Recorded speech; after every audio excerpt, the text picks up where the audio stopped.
You're listening to Cat Tales. Hi, I'm Kat, and you're listening to Cat Tales.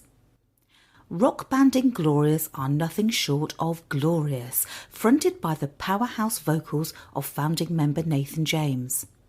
With the release of the band's fourth album, We Will Ride, several new things surround them, not least of all a new lineup, songwriting process and producer.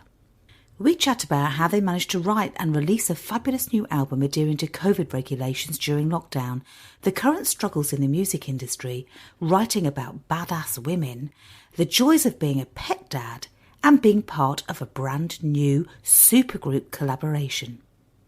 This is the one with Nathan James. How are you doing then? Are you okay? I'm all right, yeah, pretty good. Just trying to keep focused, keep excited about this new record, and try not to get too depressed about in lockdown. What is this? 4? 3? I don't know. I don't even know anymore. No, I think we're all the same, aren't we? It's almost like days are all just going into one. And sometimes I say, is it the weekend or is it Monday? I just don't know. No, I am the exact same, to be honest. And it's proper Groundhog's Day at the minute, isn't it? Oh, it is, and it's so difficult to get anything done. I mean, I'm so impressed that you've come out with a new album in lockdown. I mean, how on earth have you managed that? Just I don't know. Lots of coffee. I don't know. It was honestly such a hard time last year because they kept moving the album date back, our record label, because of the restrictions. And then when finally they said studios were allowed to remain open, we were back in. We were the first band actually in the producer's studio in so long. And we just banged it out in about 14 days, top to bottom. And yeah, I'm really happy with how it came out, but it wasn't ideal, the circumstances in which we made it. No, it's pretty difficult, isn't it? I say that's really quick to sort of get an album out, isn't it? Was that just because you were like, when you did finally get together or get through the circumstances of maybe doing it apart, you can explain how you did it in a minute, but was it just that you were so excited, we're here, let's get it done, bosh? Yeah, I think so. And we knew that this album was important to us as a band and to the history of the band, so it had to be great. So we did a lot of practice on our own before and a lot of pre-production. So I made sure this time going in that all my lyrics were exactly how I wanted them, whereas usually we'd have a bit more time and I'd kind of work on them a bit in the studio. Yeah. This time there was none of that. It was like, heads down, let's bang this record out. We had, at one point, there was guitars going down in one room, and then in the other studio, I was doing vocals, and that happened for like a good week. So it's kind of... we just used the best of the time available, and also the expertise of working with such great people. Our fantastic engineer, Tim, and our producer, Romesh, really helped to make this album come together. Yeah, it must have been so difficult when you've had to do it partly remotely, I'm guessing, because you couldn't all necessarily... Or did you do it in that little bit in between where we weren't locked down and you could get together? How did you time it? We did do it in lockdown because obviously making an album for us, this is our job, this is work. We can't work from home. So we were able by law to go to the studio and put an album down. We just had to adhere to social distancing rules. Yes. So before we went to the studio, the band, the 5 of us created a bubble. We all had a check and then we all lived together for the duration of that album recording. Right. So we were locked in an apartment somewhere, and then we'd be let out to go in the day to the studio in groups of 2, and then in the studio we weren't allowed to obviously we had to have masks on, or the producer had to have a mask on, and then it was really tricky. There was only allowed 2 of the band members in the room at the same time. So it was a really tricky process, to make an album whilst trying to adhere to all these rules, and you really missed out on the social aspect of making a record, which, as history dictates, the best stories ever come out from that. You know what I mean? Yeah. Finishing a day in the studio and then going to the pub is of course fundamental. It's the whole point, really. It is, isn't it? It's either the celebratory part of it or the commiseratory part of it where you all fall out. So it goes either way. Exactly. And we didn't get to do any of that this time around. So next time, I'm sure it'll be even more of more of a party. We've got to make up for this one. Oh God, yes, absolutely. Yeah, I can imagine that being really quite tricky because a lot of the, the studio part is all about that chemistry, isn't it? And if you've only sort of like two of you at a time, or you've got face masks off, then you have to just take them off for the bit that you're doing. It's almost like coitus interruptus, isn't it? Yeah, it is a bit, and like not being able to say thank you to the producer at the end and give him a hug. Do you know what I mean? Like, I'm a huggy person. I'm a very huggy person, and not having that interaction after, it was very work.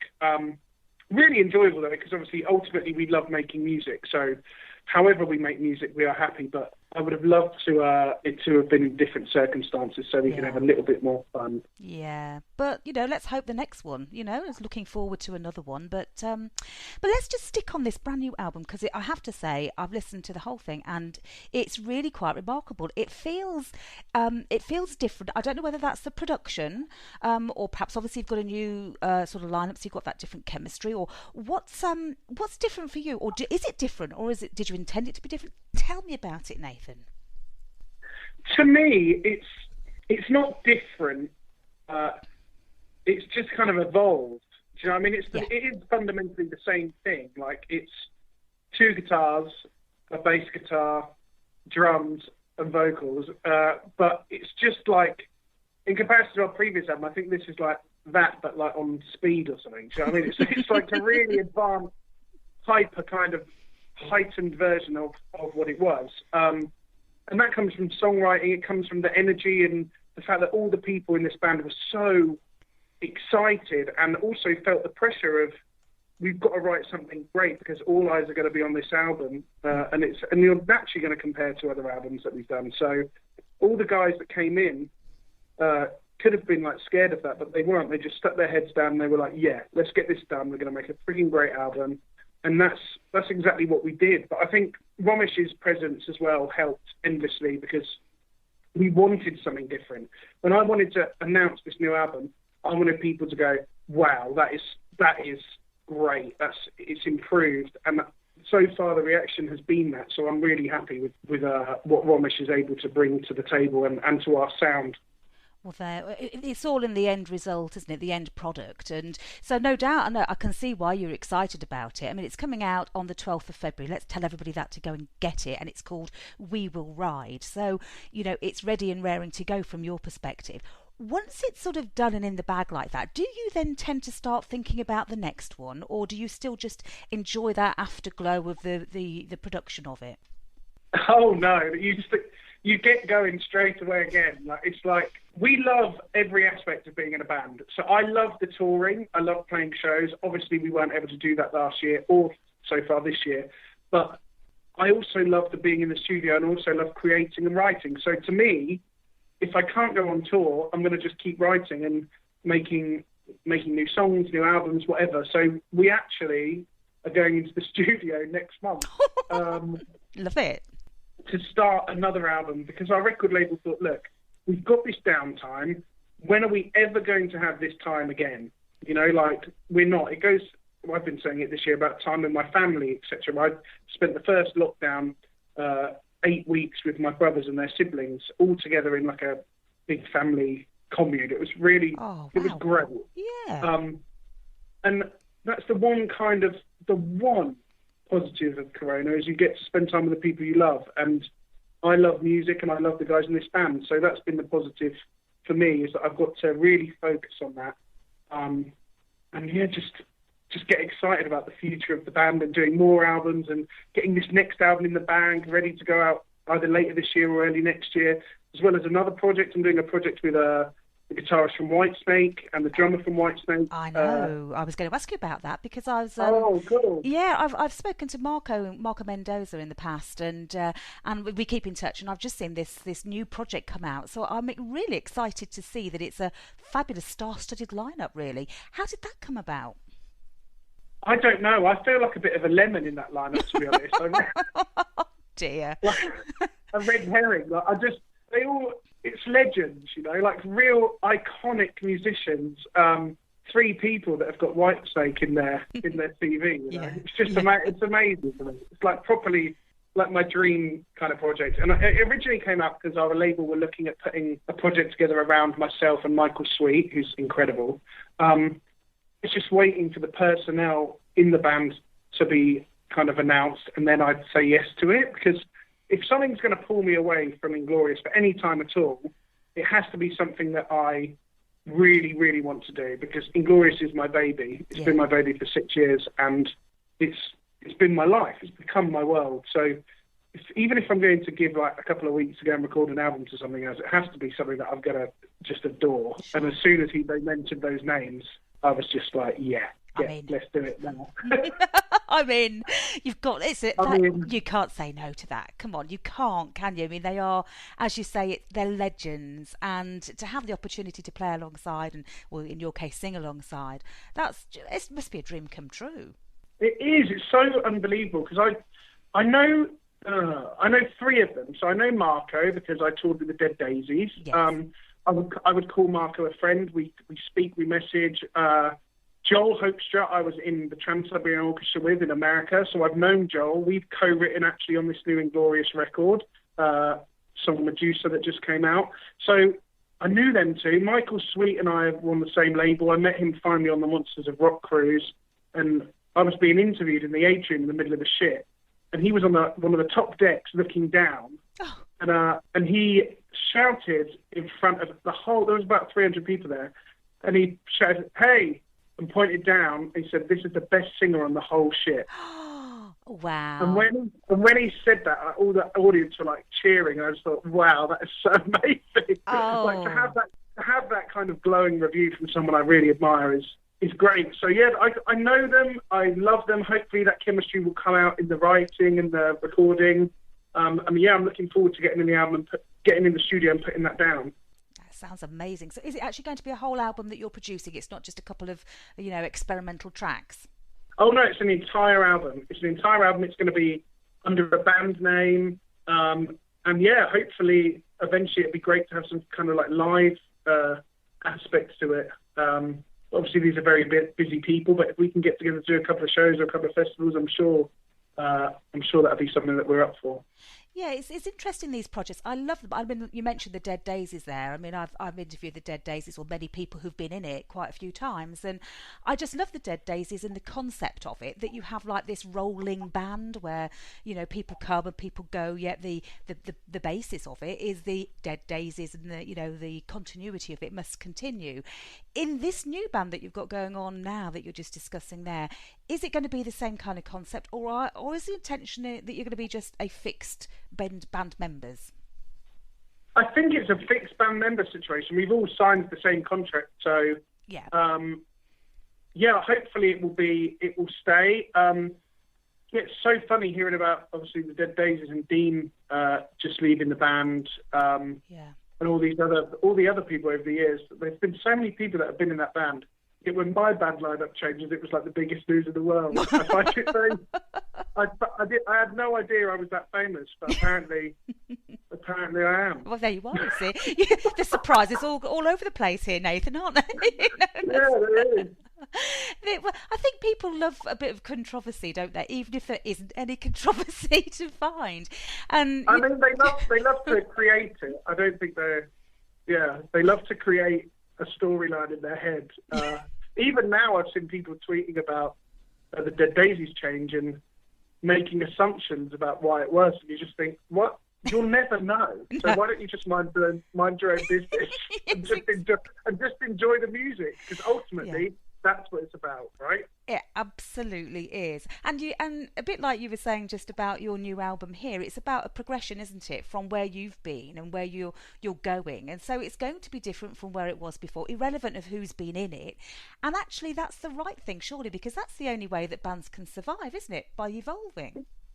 It's growth. And to me, this is what I kind of try and explain to people is, but I didn't leave the band, but I'm still here.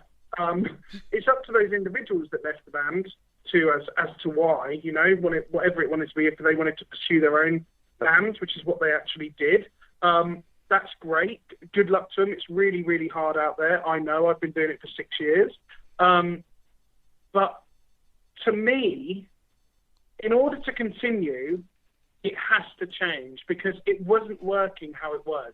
Yeah. So if people want to hear these songs and want to hear what we've created as a group over the years, you either have to come and see us or you don't. Like, no one's telling you have to. You know what I mean? Like, you can come and enjoy the music, make your own assumptions in your head. Everyone seems to be some sort of Twitter detective nowadays. They will have no idea. And also the other thing is, it may seem like news or like gossip to people, but this is actually someone's life. This is my life. This is my investment. This is what I've put all my money into for the last 6 years. Something that I've cared about deeply. So when people kind of talk about it in like a derogatory way, it kind of makes you feel like, well, if your life or your career was in jeopardy, you'd be pretty upset about it as well. Absolutely. I always sort of like liken it to, it's almost like looking, over the garden fence gossiping, where people gossip about people's lives, or they're twitching the curtains, watching what's going on with the neighbours. I always just think, God, your life must be so boring if you're really worried about mine. I know. And ultimately, if they knew about my life, they'd realise how bloody boring it is. Like, Yes. it's terribly boring. It's dull. I don't know why people are so fascinated, but hey ho, it is what it is. And I wish everyone, I hope this year and the last year that we've been through as a kind of community, the rock community, people have just learned to be a bit kinder, because there is no space for negativity. All the musicians all over the world currently are feeling useless and feeling like they can't do anything. Yeah. So if you want to see live music again, maybe you should start being a bit kinder to those people that give it to you. And I'm not talking about me, I'm talking about everyone. Yeah. Show them a little bit more respect. Tell Mr. What's-His-Face at Spotify to get his wallet out, like showing musicians the respect they deserve, because ultimately some of these people underscore your lives. Well, this is it. I think, as with all art, it's a creation, so it somehow has, from a monetary value, let's say, out looking outside from the treasury point of view, let's say, people seem to think it's less valuable. But music is such, let's say, it's almost like through our veins, isn't it? You can play a song and it transports you straight back somewhere. It can make you feel happy, it can make you feel sad. It's so powerful, isn't it? And it's underestimated. And also, yeah, totally. But for me, my favourite messages to receive are, we played your song at our wedding, and your song was the song my wife walked down the aisle to. And then you also get the messages, like I had a message the other day, one of my kind of longest serving fans, shall we say, Fern, passed away, and they played a song that I wrote for a friend who passed away at her funeral. So to me, those experiences and that knowledge that people are literally taking my art and are making it such a huge part of their life, is wonderful. Yeah. It's really wonderful. I even get tweets from people who said, I had a baby during lockdown, and the first song we played them was Wake off your first album. Oh. And you just think, God, how amazing is that? The first song a baby ever heard was my voice. Those things are wonderful, and they're not to be taken for granted. Yeah, it's a real privilege, isn't it? Those circumstances are real, you've described there, are bits in people's lives that are momentous occasions, aren't they? And so it's just remarkable that people are actually, doing that. And, and it takes them back to that moment. So does that surprise you? I mean, you're saying there about, the lineup with this new band. Are you able to tell me what the new band's called, by the way? I have no idea, and that's an honest answer. Okay. They haven't told me. Listen, I feel a little bit like the performing monkey in the front. Do you know what I mean? Like, I am not. They are the magic. I'm just the puppet, really. Do you know what I mean? I don't know. I'm gonna sing the songs and try not to fangirl. That's basically all I'm gonna do. I think you're putting yourself down. Myself up. No, I'm sure you're not. You're absolutely not. Well, you've just described situations there, Nathan, of people playing your songs. So actually, you are in that same bracket, and perhaps it hasn't hit you yet that people are interested in you. It has. I do get it. You have to stay grounded. Yeah. I think, and I've seen. People assume that I'm not, but I can assure you, if you met my family, you would understand. they wouldn't allow me to be anything but, you know, like I'm still very much my mother's son, you know, like I'm a proper mummy's boy, and I'm a farmer the rest of the time. I've got animals. I spend my mornings mucking out pigs and feeding chickens, and Wow. and I'm a slave to my pets. That's basically all I am. I'm a singer part-time, and I'm a full-time, pet dad. So Well, that's I the don't truth. feel, especially this last year, you know, at the beginning of lockdown, I didn't feel like a singer at all. I felt really lost and really depressed. And the first 2 months of lockdown, I didn't write a note for this album because I was not mentally in a place where I could. I thought, what is the point? Why am I bothering when no one's going to hear it? Like, I just didn't think. I found it really hard to be inspired. And then something changed, and we got the date, and I went, okay, we're going in, we're doing it. And then it all came flooding to me, which luckily. But yeah, I don't feel like a singer at the minute. I feel like I've done more bloody talking than I have singing. Yes, you have, haven't you, I suppose? Everybody wants to talk to you about your new album. So just thinking about that new album, have you got a favourite track on there? I mean, it's very cruel of me to ask this, but I need to, because I want to know what you would like me to play on the show. Oh, goodness. I've got a few favourite tracks on there, but I think We Will Ride, the title track of the album.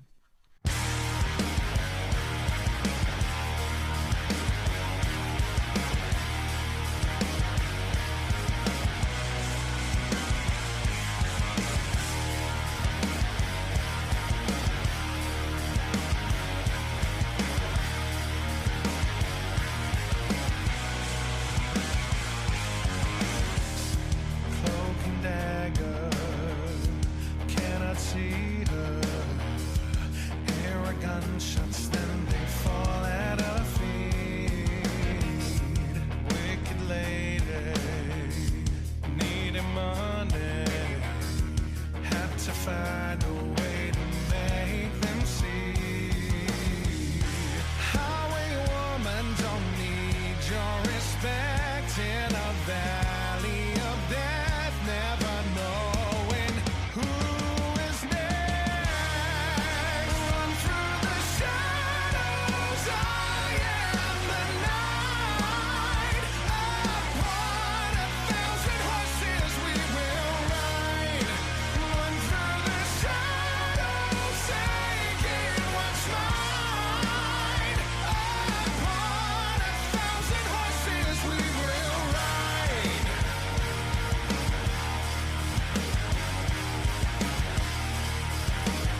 Hi, this is Nathan James from Inglorious, and you're listening to Cattails. We Will Ride, which is one of my favourites for a couple of reasons. I wrote it about a famous highwaywoman, and I was investigating all these kind of like highwaymen, the Dick Turpins of the world, and I was like, okay, these are great, but then not really song-worthy. And then I stumbled across this woman called Lady Catherine Ferris, and she lost her family's fortune. She was an heiress and lost it all and took to robbing and murdering people on the way to London. Oh, and I just thought she was fascinating. I thought like that was her way of survival. And I like a badass woman. I think they're really Brilliant. interesting characters to write about. So yeah, that's kind of about her. And also the artwork on the album, if anyone checks that out, it's almost representative of her and Medusa, who we also wrote a song about, and the woman who's featured in the song, which She Won't Let You Go. That she's representative of all of those figures. Oh, wow. I do know that's a really wonderful concept. I mean, I wasn't expecting you to say any of that, to be honest, Nathan. Not because I have any preconceptions, just that's just such a fascinating story of stumbling across this highway woman, and thinking, that inspires me. That's lovely. Yeah, I took my inspiration from all sorts of weird places this time. Obviously, we spent a lot of time with Netflix. I think that's fair to say. Last year was the year that Netflix just took over everyone's lives. So I was inspired by all sorts of things, be it, I don't know, Tiger King or any of the like serial killer kind of documentaries. Yeah. I loved watching. I find them fascinating. And yeah, I wrote a song called Cruel Intentions about a very famous serial killer, and a song called Messiah about a show on Netflix that I watched called Messiah, and it was about someone who claimed to be the second coming. So there's all sorts of songs on this album that are inspired by different ideas, because you can't just write about the same thing over and over again. Well, this is true, isn't it? Or if you are writing about the same subject, it's got to come from a different angle, hasn't it? Like any good piece of, literature or, art, it's got to come from somewhere different, hasn't it? Yeah, absolutely. And I don't claim to be, I'm not going to quote David Coverdale, but I never said I was Billy Shakespeare, like I'm a poet first, which is how some people do it. I write for the song and for the riff. But when I get that hook, like with We Will Ride, I sang that chorus line, and it's run through the shadows, I am the night, upon 1,000 horses we will ride. And then I have to think, okay, who rides a horse? Let me find a figure who I can write about who is riding a horse, and why would she be riding a horse, and why would it be at night? And then I thought, okay, highwaywoman. Boom. And then I was on. Then I learned all about this woman. I watched documentaries about her. They made a movie about her. And I even kind of injected some of her nicknames in there as well. They called her the Devil in White, and they called her the Wicked Lady. And I kind of tried to put all that information in there, but still keep it as a very listenable song. Brilliant. I love that. That's absolutely wonderful. Bless you. Thanks very much. Yeah, no worries. Is there anything that you want to add in that we haven't talked about, Nathan, that you think is important? Probably just, I think at the moment, people need to realise that musicians haven't worked in over a year. And to me, I think now is a time more than ever that if you have £10 in your pocket and you call yourself a music fan, get online and buy some merch, buy a CD, buy a vinyl. Not necessarily ours. I'm talking about all bands and young bands especially. If you do love music and you want to see these people flourish and grow, just remember that we're not earning money from those live gigs anymore. So chuck them a tenner or 20 quid in the form of some merch. You get an awesome product out of it, and you're supporting the future generation, so we can keep doing this for a very long time. Oh, and that's an absolutely fabulous message, Nathan, I really have to say, because people are forgetting that behind all this music and the industry, there are real people, the same as everybody else, who are probably struggling as much as the next man. And they seem to think that musicians are up there on a pedestal, they're all millionaires, and they don't need the money. And it isn't like that at all. It's a real industry, isn't it? Absolutely. And I feel super lucky that I've been able to work as a singer my entire life. So since I left school at 16, in various kind of jobs, I've always been a singer. So when it came to lockdown and Rishi Sunak was going on about people retraining, I thought, there's no hope for me. I'm not good at anything else. Like, literally. I'm sure you, but look, there's the pigs, honestly, Nathan. You've told me about the pigs. I know that the pigs are good. So there's another opportunity. You'd have to get a recommendation from them, and I don't think they're that fond of me, to be honest. So, no, I just, yeah, you have to understand that this is more than just a hobby to people like myself and other bands. So, yeah, please do, if you love it, buy it. And I don't mind people streaming it, but if you're going to stream it and you think, yeah, that's great, I love that, go and buy it and just, yeah, you get an awesome. Who doesn't love a CD or a vinyl? Come on, they're brilliant. Yeah, that tangibility. You need something tangible, don't you? Really, downloads are great for instant gratification, but not the same, is it, as actually having something in your hand? No, I totally agree. And you've actually got a tour all lined up, haven't you? Depending, I'm assuming, on what happens with lockdown. Is there any news on that for us? Not at the moment. Obviously, it's very optimistic, I'll say, to be putting dates out in April and May. But what I will say is if people are buying tickets and they want to buy tickets, just remember that it won't be cancelled, it will just be moved. Yeah. So if it moves, it moves.